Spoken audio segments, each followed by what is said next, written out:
Hi everyone, it's Lori with the Eclectic Green Witchery. I thought I would do something a little different today. Instead of my normal videos or a how-to, I just wanted to kind of have a discussion, open up communication with people. I get tons of messages every day, and I apologize profusely if I have not answered you. I try the best I can to answer everybody. And sometimes I just can't get to it. And with that, I want to remind people that the Eclectic Green Witchery is not my full-time job. So I do social media marketing for a living. I would love to switch that out, but it's just not possible at this time. Plus, I've just recently started watching my grandchildren 2 days a week to help out my son and his wife. So, again, I apologize if I haven't gotten to answer you or if my answers seem short. It's not because I'm trying to be dismissive. I try to answer as quickly and as best as I can, so you don't think I'm totally ignoring you.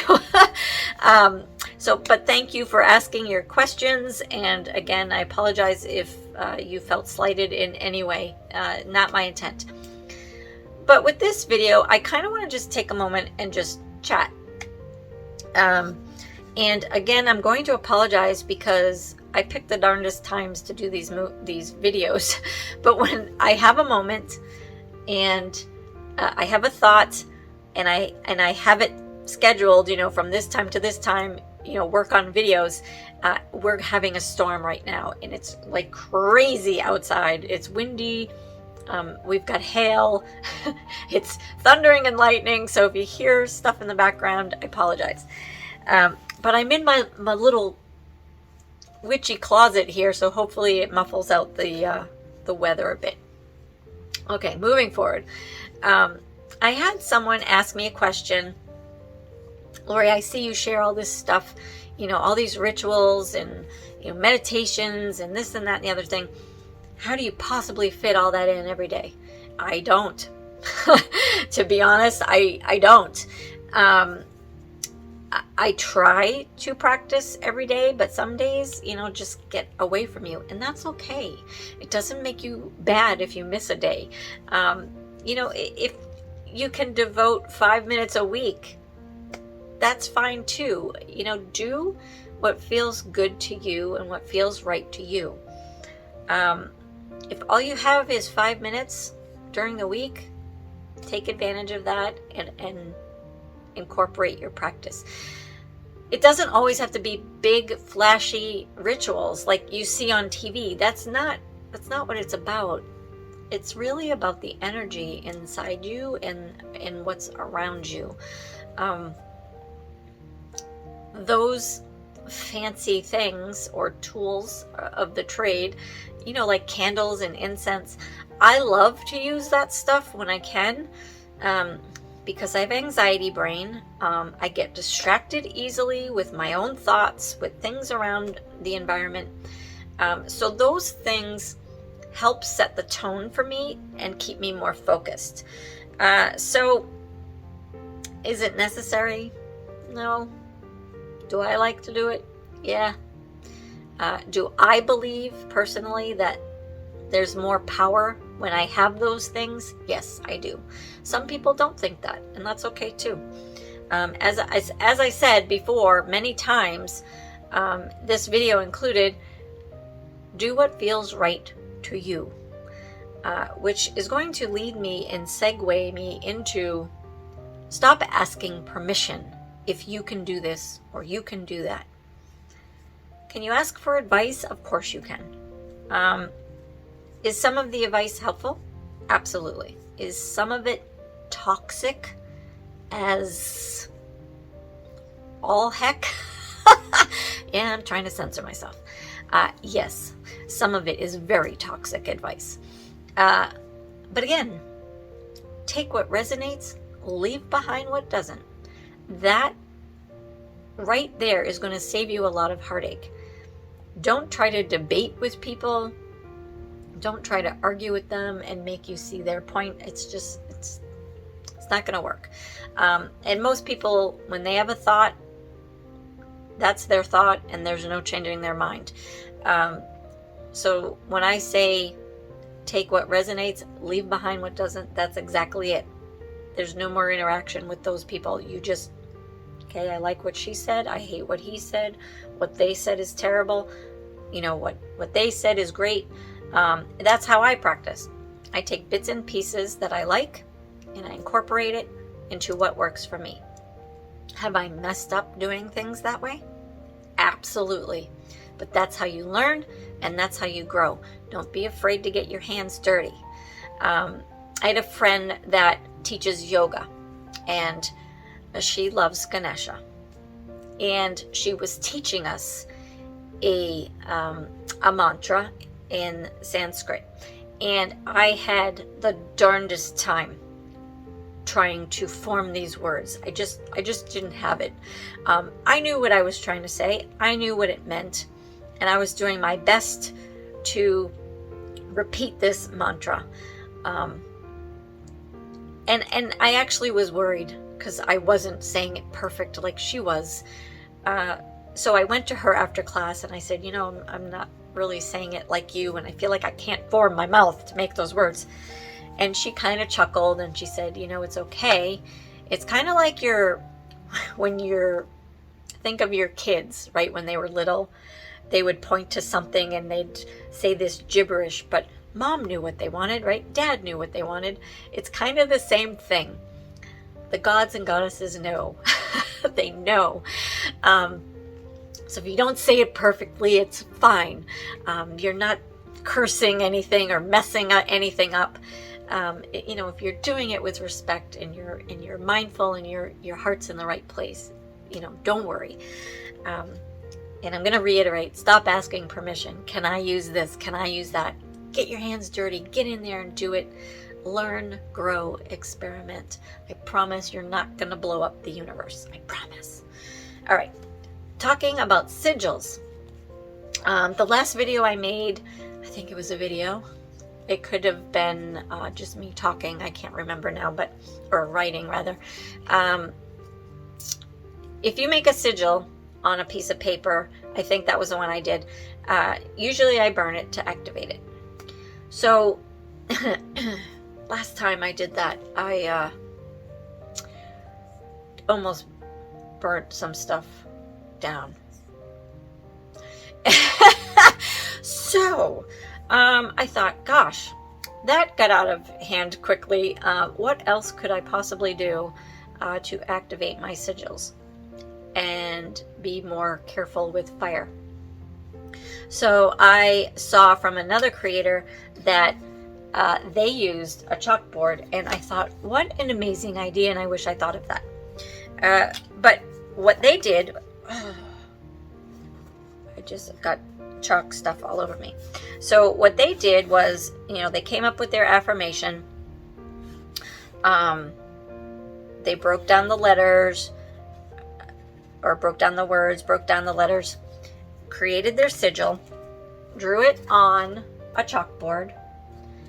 When they were ready to activate it, they put their candle on top, which I thought, what an awesome idea. So I thought I would share that with you guys, which also, sorry, I got really close there, which also aligns with being a green witch.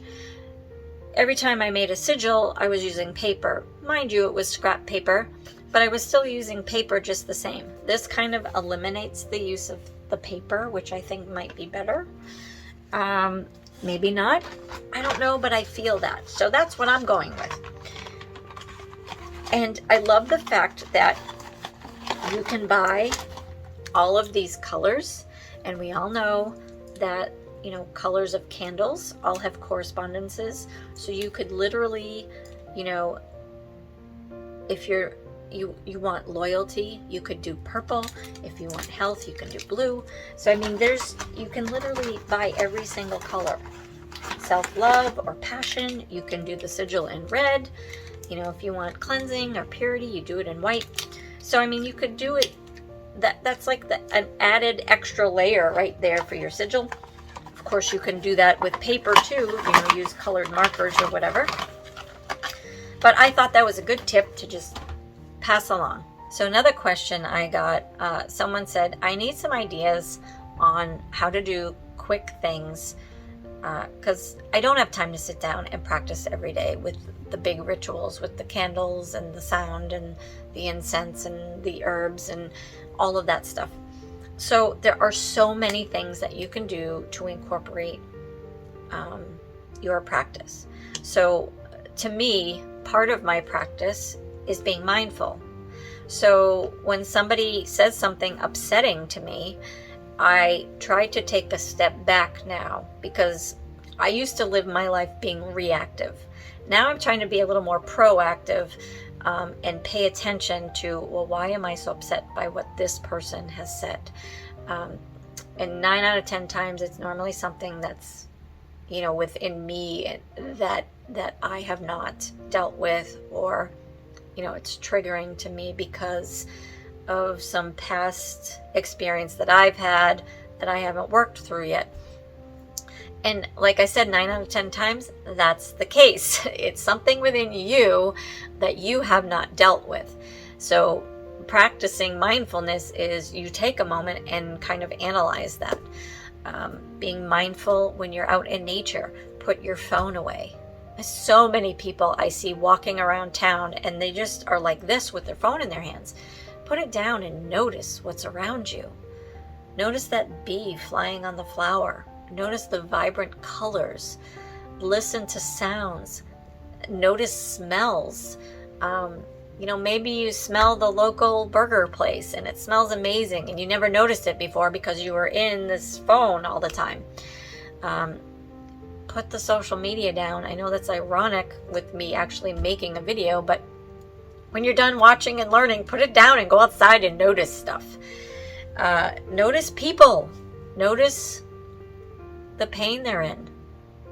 Notice the joy.